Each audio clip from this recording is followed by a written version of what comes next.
Hey there everybody, welcome on back to the Cars Garage, and to another awesome Diecast review. And today, we're actually going to be taking a look at a Cars 2 character, which is very exciting, because I feel like we don't really review Cars 2 characters all that much. And the reason is because I've been focusing on 2022 releases, and there is just not that many Cars 2 releases in 2022. But I must say there is a lot more than there was last year, because we actually got 2 new characters this year. Of course, Revni Grilante and Colin Borev, so that was nice that Mattel did that. But last year was a horrible year for Cars 2. We got barely any diecast from the movie. Before that, it was, pretty good, I would say, for the most part. But anyways, we have one of the most highly anticipated re-releases right here.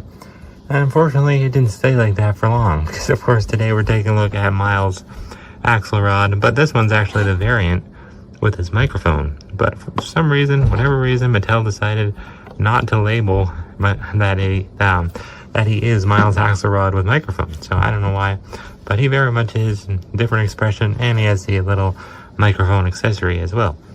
But not a different artwork, which is surprising. But this guy has only ever previously been released in, I believe, 2015, possibly 2016, I think 2015 though, in the Tokyo Party series, because of course that's where he appears in Cars 2.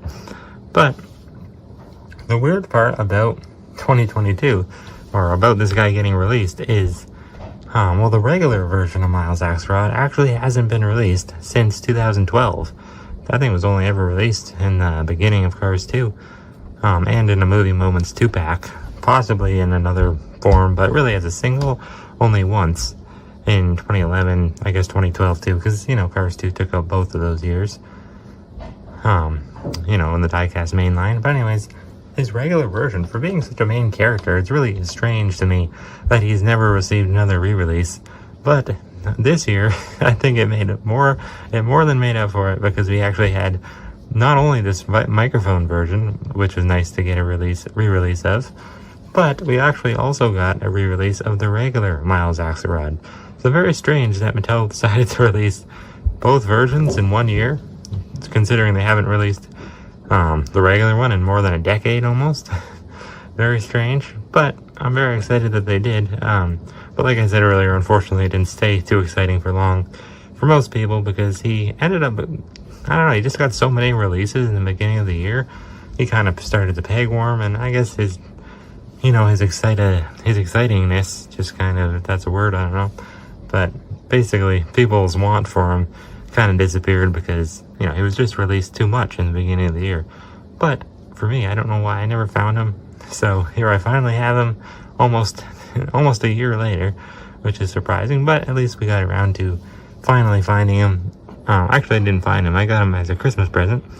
But I was told it was from Wally Mert, so that's good. Hopefully I'll find another one, but I don't really care because this one's on a damaged package.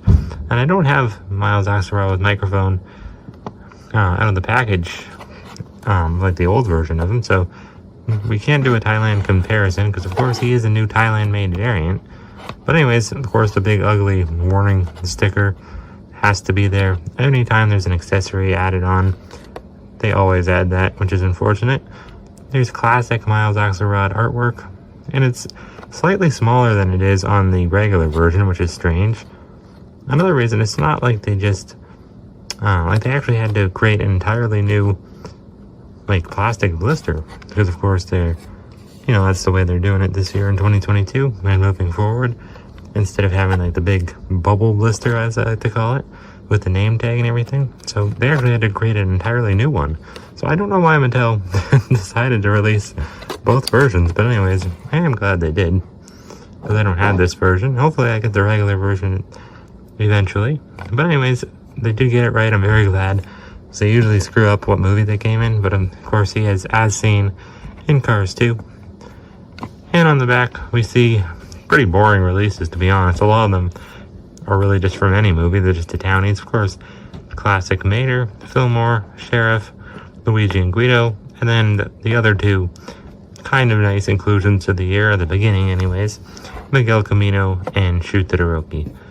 Of course, some World Grand Prix racers, but honestly not a great year for World Grand Prix racers. Only got those 2, and then of course World Grand Prix McQueen, and Shu Todoroki. We already did him. I meant to say Lewis Hamilton and Francesco, so nothing really too exciting. But at the beginning of the year, I was excited to get them because they didn't have the Thailand variants yet. I will be reviewing them soon too, though, by the way. But anyways, very nice looking packaging, kind of. Not really, though, because the warning sticker honestly ruins it, I think. I wish they would try to hide it more, but unfortunately, they never do. At least it's not on the red part, I guess. But anyways, without any further ado, let's open them up right now.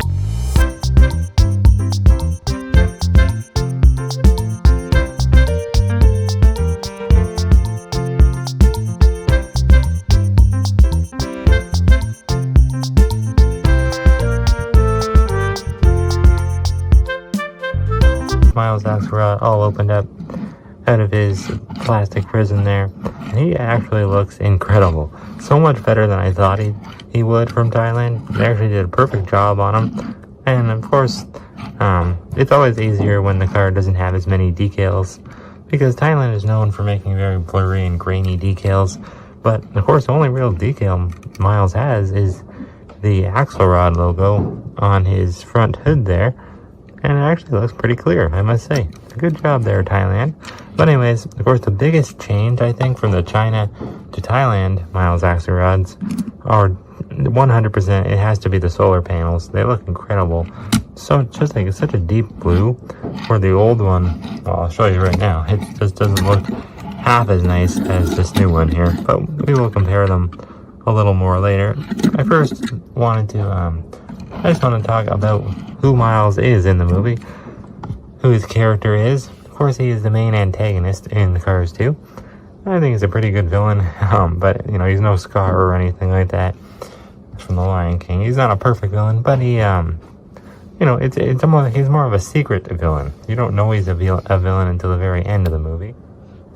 So in the beginning of the movie, we actually learn who Miles Axlerod is from the Mel Dorado show, which the Radiator Springs townies are watching at the Wheelwell Motel in Radiator Springs. So basically, he's just on the show because he's I guess more of a celebrity in the Cars world. And Miles basically is promoting his new alternative fuel, or is it? We'll find out later. All in all, of course, the fuel of the future, as he would, you know, like to promote it as.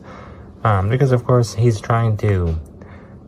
formerly a gas guzzler, and of course he claims he turned himself into an electric car, but of course we know that he never actually did.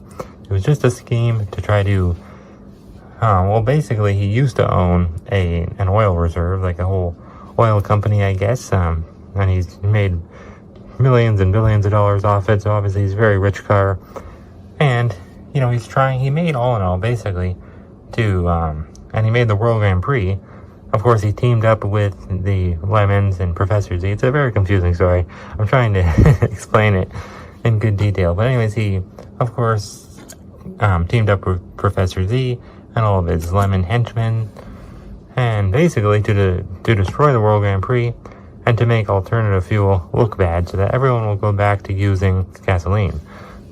So, you know, his oil company will do better and he'll continue to make billions of dollars, basically. So he's a very greedy car, of course, which makes him a good villain. It's a very rich car, but also he doesn't use it to his advantage. He doesn't help cars in need. He's obviously not a good guy. But of course, in the beginning of the movie, he is, you know, we think he's a good guy. You're supposed to think that anyways, because that's how he's made to seem. You know, at the beginning, you'd think he's just an electric car, and he's just trying to make the world a better place for the cars to live in. But, you know, obviously that's not 100% true. It's actually not true at all. But anyways, it makes him a good villain. And of course, this variant with his microphone actually appears at the Tokyo party, which is basically just to introduce all of the World Grand Prix racers. Of course, McQueen attends it because, of course, McQueen was never really a part of the World Grand Prix until Mater basically signed him up on the show, because Francesco Bernoulli, of course, the Italian racer, he was already signed up for the World Grand Prix, and he was on the Mel Dorado show as well, so Mater got offended that Francesco was making fun of McQueen, so Mater jumped on the phone and basically signed him up. McQueen was supposed to be on his off season, but he somehow ended up joining the World Grand Prix. And I think the real reason that Miles Axlerod wanted McQueen to join, most likely for the publicity, although it's never really exactly said why Miles was so eager to have McQueen join the World Grand Prix, because he already had a racer racing for the United States, which was, of course, Jeff Gorvette. So, kind of odd. I don't really know why. But anyways, yeah, Miles Axlerod, this version of him appears at the Tokyo party, like I said. Basically, it's just a new expression with the addition of this nice little microphone here. We'll compare it to some other microphones that Mattel has released in the past. I believe it's the same, though, for the most part, as other ones, like the one that came with Sweet Tea from Cars 3, and probably some other ones, too. But anyways, he has this massive, ginormous open mouth there, so very cool, and it just emulates exactly what it looked like when he was giving his speech, basically, to all the fans of the World Grand Prix, basically explaining what the race is, introducing all the racers. And, of course, we know, well, McQueen told Mater to get him a drink, I think, and so Mater got caught up, he ate some wasabi, burned his mouth, and basically ended up making a fool out of himself on the stage trying to drink water. Of course, the same stage Miles Axlerod was giving his speech at. It was McQueen's turn, so of course that embarrassed McQueen. But that's when, of course, Miles Axlerod pretends that it was Mater leaking oil when it was actually him. But I never really understood why Miles Axlerod was leaking oil. I mean, he blamed it on Mater, but I never understood the reasoning. Did he do it on accident because he was nervous? Because Mater was making him look like a fool up there as he was screaming and drinking water from the fountain? I don't know. Maybe he just did it once again just to make... well, I don't know, because that kind of makes gasoline look bad. But yeah, Miles' car model is actually based off of a Land Rover Defender. So I think like a 1990s one. So, you know, he's not a brand new car, but I feel like Land Rovers are very timeless looking. So he could pass for a 2011 Land Rover, which is when Cars 2 came out. But like everything about him just looks very modern, because he's trying to make himself seem like an electric car with, of course, the fake solar panels and all the tires. I don't know what kind of tires these are. I read something about them online. They're supposed to resemble something, but I don't know what. I think this is supposed to be like a fake charger back here to charge up his car, because obviously he claims to be an electric car. Of course he's not. And even his license plate reads alternative energy. Well, it actually just says alt NRG, but obviously that's what it's supposed to mean, alternative energy. I never understood what the thing on the back is, this whole system he has, all this gray and little orange dot. But, I don't know, I just assume it has something to do with being an electric car. But yeah, being a Land Rover definitely works for him, being to his advantage, as it makes him look the part of an electric car. I would say it looks very modern. But anyways, I think he definitely has a plastic eye plate on this diecast, which the old one I don't believe ever had. I think he was always a unibody. But this one does have kind of one up on him on the old one, because he no longer has a plastic mouth plate, which is nice. I don't know if the original Miles with the microphone had a mouth plate or not, because they don't have it, but I'm not really sure. I would say the biggest change about this guy, well, other than the solar panels, probably the whole front fascia. The headlights look different, much bigger bulbs in them. Well, obviously the text no longer has any like embossment on it. No longer, it doesn't have like the black outline. It's just flat out white, which is alright, I guess. I don't know what one's more accurate, but I'd actually probably assume this one. It should have some embossment on it. And his whole front grille is actually upgraded, I would say. Looks much better. It actually has like a white silverized outline to all the panels in the grille, so that's nice. Definitely more accurate to how he looks in the film. It sucks that they made little holes for his axles, though. This one never had it, and that is how it's supposed to be, as you can tell. He shouldn't have any like visible axles in the middle of his wheels, but I find Thailand does this a lot. They did it with Suki, Hirumi, and Chisaki last year in 2021. And now they're doing it with Miles Axlerod, so definitely a downgrade there, but I mean, it seems like we're getting some things taken away and some things added, so I guess it's not horrible. I would say this shade of gray is definitely darker. Nice texture on it though, still they retain the nice texture that it has. But yeah, this one's definitely less accurate in terms of the solar panels. They look so much better on this one. They look more like real solar panels, like they're actually taking the energy from the sun, which is supposed to be their main purpose. But I would assume they don't work because obviously Miles isn't a real electric car. Yeah, nothing too crazy different on the back, I don't think. Same license plate. Almost looks like it's a bit lower down, but I guess not. I would say the same model for the most part. Other than he now has a plastic eye plate, and he no longer has a plastic mouth plate, so it's kind of strange. Mattel added some plastic and took away some plastic. But I'd personally rather have the plastic eye plate rather than a plastic mouth plate, because I feel like it's less noticeable, and I don't actually mind the plastic eye plates, to be honest. But anyways, this version, like I said, hopefully we'll get around to reviewing him, because I'm sure that one's pretty different too.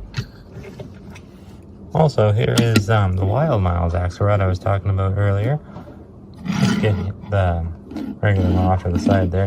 This is such a cool variant. It was actually a deluxe, and I believe it was also a chase in maybe 2014. I think there was a new Miles variant every year from 2011 to 2015, I believe. I think this one was from 2014. I don't know why we can't get him into focus there, though. There we go. That's better. He's just completely filled, like he's broken, he's dirty, and he's just covered in vines and leaves.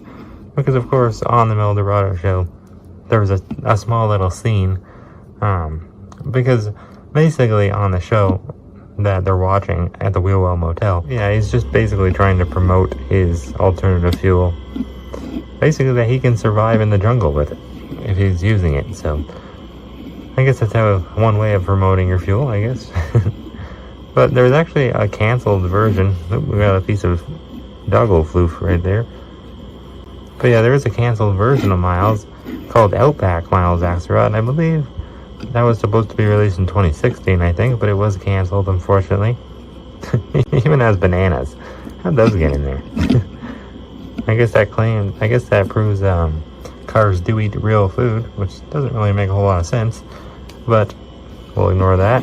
But yeah, the wild Miles Axlerod, or the Outback version, which was unfortunately canceled, was basically this one, but clean and, you know, before he set out on his adventure. But anyways, here is another little microphone to compare the two. They are the exact same.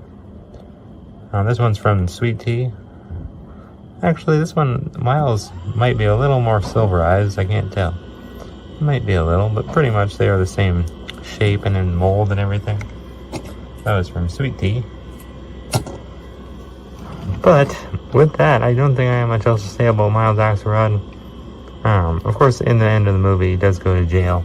Maynard proves that he was the bad guy, and that he was basically trying to harm the racers.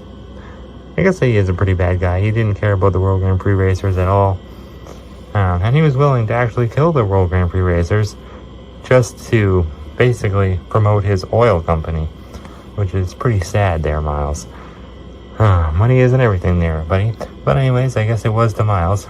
Clearly it didn't pay off for him, though, because he's probably still rotting in jail to this day. And with that, I think that'll be it for this review of Miles Axlerod with microphone. Thank you guys so much for watching, and more reviews coming soon. So I'll see you all next time on the Cars Garage.